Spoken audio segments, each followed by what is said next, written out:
We both opened our eyes, then bumped our heads together with a crack, in our eagerness to lean over and see where we were to go. The atlas lay open at a map called Chart of the South Atlantic Ocean. My pencil point was resting right in the center of a tiny island. The name of it was printed so small that the doctor had to get out his strong spectacles to read it. I was trembling with excitement. Spider-Monkey Island, he read out slowly. Then he whistled softly, beneath his breath. Of all the extraordinary things, you've hit upon the very island where Long Arrow was last seen on Earth. I wonder, well, how very singular. We'll go there, Doctor, won't we? I asked. Of course we will. The rules of the game say we've got to. I'm so glad it wasn't Oxenthorpe or Bristol, I said. It'll be a grand voyage, this. Look at all the sea we've got to cross. Will it take us long? Oh, no, said the doctor, not very. With a good boat and a good wind, we should make it easily in 4 weeks. But isn't it extraordinary? Of all the places in the world you picked out that one with your eyes shut. Spider-Monkey Island after all. Well, there's one good thing about it. I shall be able to get some jabizri beetles. What are jabizri beetles? They are a very rare kind of beetles with peculiar habits. I want to study them. There are only 3 countries in the world where they are to be found. Spider-Monkey Island is one of them. But even there they are very scarce. What is this little question mark after the name of the island for? I asked, pointing to the map. That means that the island's position in the ocean is not known very exactly, that it is somewhere about there. Ships have probably seen it in that neighborhood, that is all, most likely. It is quite possible we shall be the first white men to land there.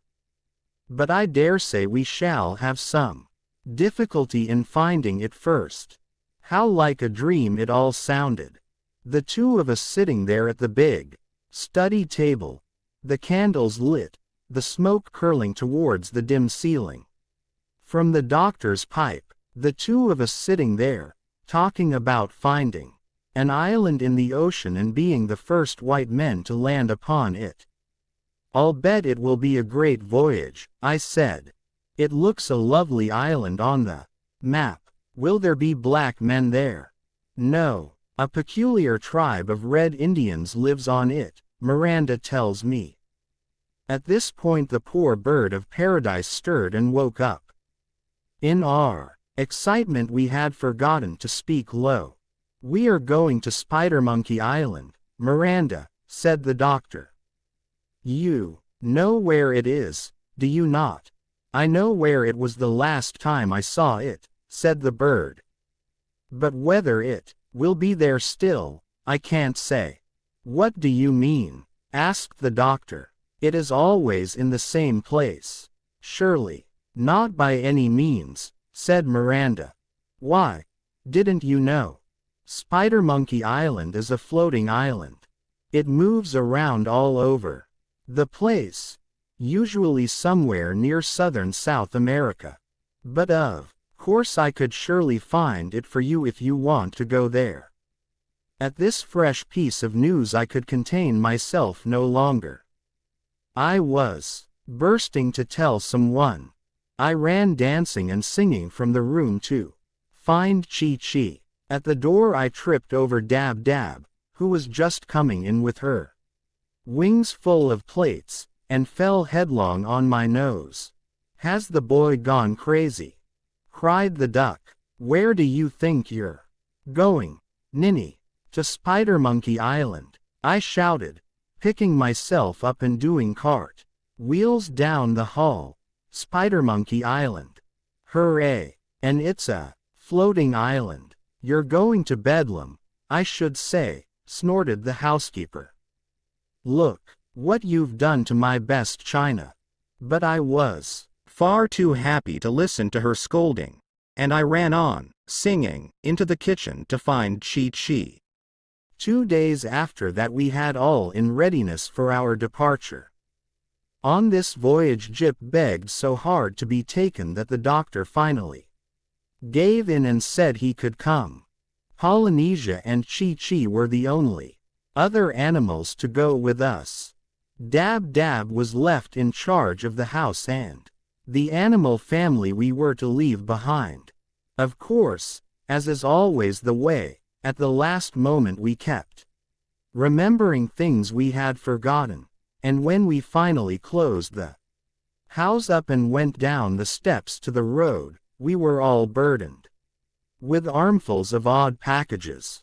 Halfway to the river, the doctor suddenly remembered that he had left the stock pot boiling on the kitchen fire. However, we saw a blackbird flying by who nested in our garden, and the doctor asked her to go back for us and tell Dab Dab about it. Down at the river wall we found a great crowd waiting to see us off. Standing right near the gangplank were my mother and father.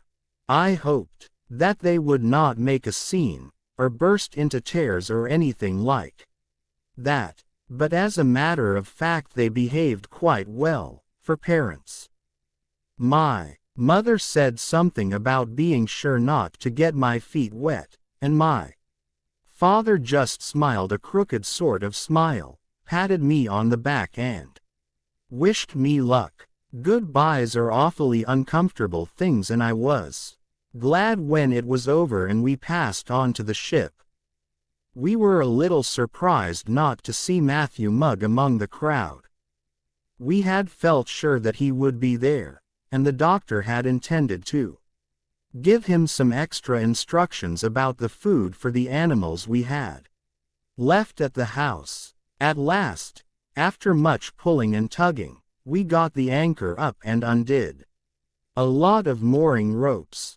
Then the curlew began to move gently down the river with the outrunning tide, while the people on the wall cheered and waved their handkerchiefs. We bumped into one or two other boats getting out into the stream, and at one sharp bend in the river we got stuck on a mud bank for a few minutes. But though the people on the shore seemed to get very excited at these things, the doctor did not appear to be disturbed by them in the least. These little accidents will happen in the most carefully regulated voyages, he said as he leaned over the side and fished for his boots, which had got stuck in the mud while we were pushing off. Sailing is much easier when you get out into the open sea. There aren't so many silly things to bump into.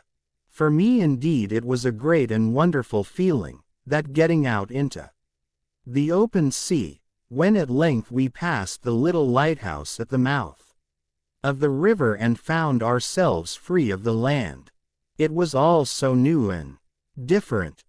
Just the sky above you and sea below.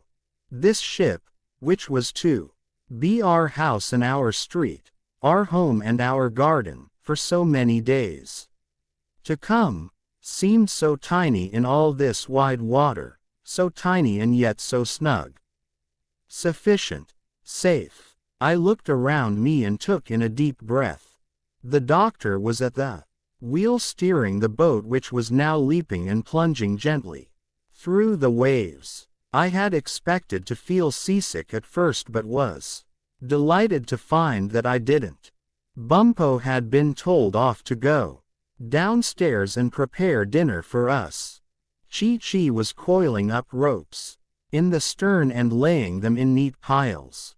My work was fastening down the things on the deck so that nothing could roll about if the weather should grow rough when we got further from the land.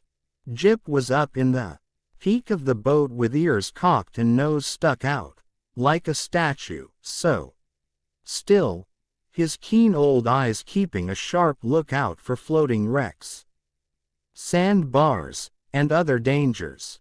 Each one of us had some special job to do. Part of the proper running of a ship. Even old Polynesia was taking the sea's temperature with the doctor's bath thermometer tied on the end of a string, to make sure there were no icebergs near us. As I listened to her swearing softly to herself because she couldn't read the pesky figures in the fading light, I realized that the voyage had begun in earnest.